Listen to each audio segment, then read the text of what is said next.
ജായിസായ കാര്യം നേർച്ചയാക്കാൻ പറ്റുമോ ഇല്ലേ എന്നത് അഭിപ്രായ വ്യത്യാസമുള്ള വിഷയമാണ്. പറ്റുമെന്ന് പറഞ്ഞവരുണ്ട്, പക്ഷേ മുത്തലക്കായിട്ടല്ല. പക്ഷേ ഷെയ്ഖ് ഇബ്നു തൈമിയ്യൊക്കെ അതും പറ്റും എന്ന് പറഞ്ഞിട്ടുണ്ട്.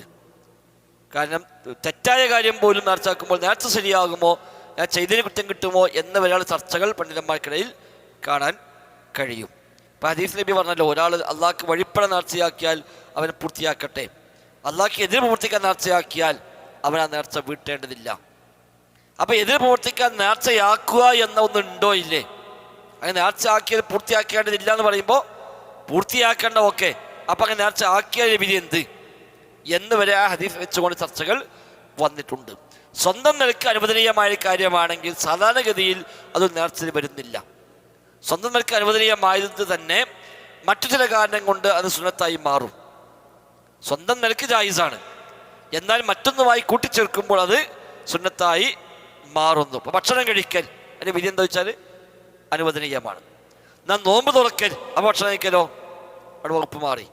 അത്താഴം കഴിക്കൽ അവിടെ വകുപ്പ് മാറി. അപ്പോൾ സ്വന്തം നിലയ്ക്ക് നോക്കുമ്പോൾ ഭക്ഷണം കഴിക്കൽ അനുവദനീയമാണെങ്കിലും അത് ഒരു കാര്യത്തിനുമുള്ള കണക്ഷനായി വരുമ്പോൾ അത് ജായിസിൽ നിന്ന് മേൽപോട്ട് കയറുന്നു.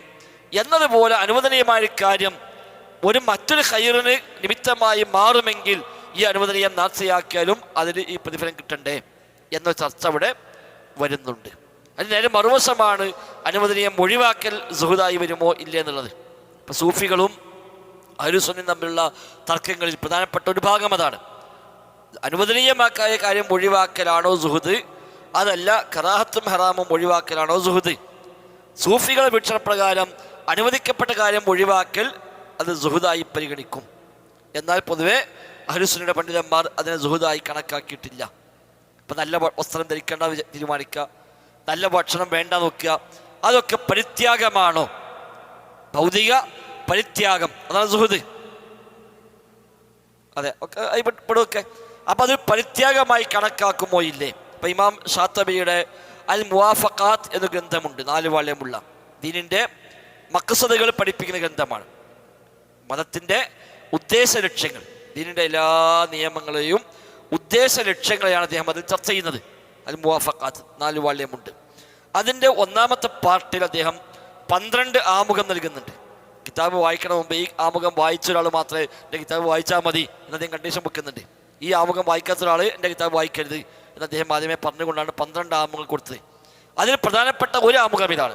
അബൂ ഇസ്ഹാഖ് ഷാത്തബി 700-കളിൽ ജീവിച്ച അഹ്ലുസുന്നയുടെ പണ്ഡിതനാണ്.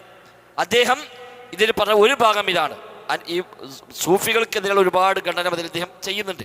അപ്പം അതിനൊരു അസ്ൽ ഇതാണ്: ഹലാലായ കാര്യം ഒഴിവാക്കൽ പ്രോത്സാഹിപ്പിക്കേണ്ടതാണോ അല്ലേ? ഇവരൊക്കെ നല്ല ഭക്ഷണം കഴിക്കാൻ വകുപ്പുണ്ട്, അയാൾക്കൊന്നും വേണ്ട, എനിക്ക് ദുഞ്ഞാവിന് താല്പര്യമില്ല എന്ന് പറഞ്ഞാൽ അയാൾ ഒരു എന്തെങ്കിലും പേരിന് മാത്രം കഴിച്ചു പോകുന്നു. അല്ലെങ്കിൽ നല്ല വസ്ത്രം വേണ്ട നിൽക്കുന്നു, അങ്ങനെ ഒരു ഈങ്ങിച്ചടിച്ച ഒരു വസ്ത്രം ധരിച്ചു പോകുന്നു. ഇങ്ങനെയൊക്കെ പോകൽ പ്രോത്സാഹിപ്പിക്കേണ്ടതാണോ അല്ലേ? തസവൂഫ് അവിടുന്ന് തുടങ്ങണത്. അതൊക്കെ ദുഞ്ഞാവിനോട് താല്പര്യം കുറഞ്ഞുകൊണ്ട് ഇതൊക്കെ ഒഴിവാക്കുക എന്ന വകുപ്പിലേക്ക് അവർ കൊണ്ടുപോയി.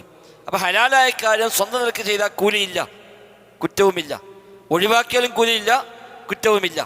അപ്പം അത് ഒഴിവാക്കൽ പ്രോത്സാഹിപ്പിക്കേണ്ടതാണ് എങ്കിൽ ചെയ്താൽ എന്തോ ഒരു കുറവുണ്ട് എന്ന് വരുമല്ലോ. അപ്പം അനുവദനീയം എന്നതിൻ്റെ വകുപ്പ് നിന്ന് പോയില്ലേ? അനുവദനീയം എന്ന് പറഞ്ഞാൽ ചെയ്താൽ കൂലിയില്ല, ചെയ്തില്ലെങ്കിൽ ശിക്ഷയുമില്ല. ചെയ്താലും ചെയ്തില്ലെങ്കിലും കൂലിയുമില്ല, ശിക്ഷയുമില്ല. അതാണ് ഇപ്പം അനുവദനീയം.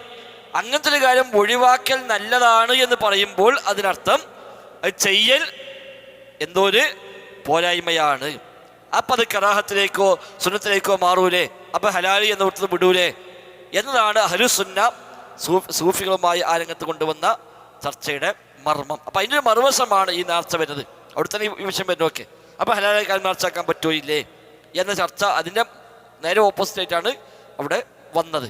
ഏതായിരുന്നാലും സാധാരണഗതിയിൽ നമുക്ക് പറയാവുന്ന ഒന്ന്, പുണ്യകർമ്മങ്ങളാണ് നേർച്ചയാക്കാവുന്നത്. അല്ലാഹു തആല അല്ലെങ്കിൽ റസൂല് പുണ്യകർമ്മമായി പഠിപ്പിച്ചതും എന്നാൽ നിർബന്ധമില്ലാത്തതുമായ കാര്യങ്ങൾ അതാണ് നേർച്ചയായി നിശ്ചയിക്കപ്പെട്ടത്. നിർബന്ധമുള്ള കാര്യം നേർച്ചയാക്കൽ പ്രോത്സാഹിപ്പിക്കപ്പെടുന്ന കാര്യമല്ല. അനുവദനീയമായ കാര്യം നേർച്ചയാക്കലും സാധാരണഗതിയിൽ അതൊരു പ്രോത്സാഹിപ്പിക്കേണ്ടുന്ന കാര്യമല്ല. എന്നാൽ പണ്ഡിതന്മാർക്കിടയിലൊക്കെ ചർച്ചകൾ ധാരാളമായി നമുക്ക് കാണാൻ സാധിക്കുന്നുണ്ട്. അല്ലാഹു അഅലം.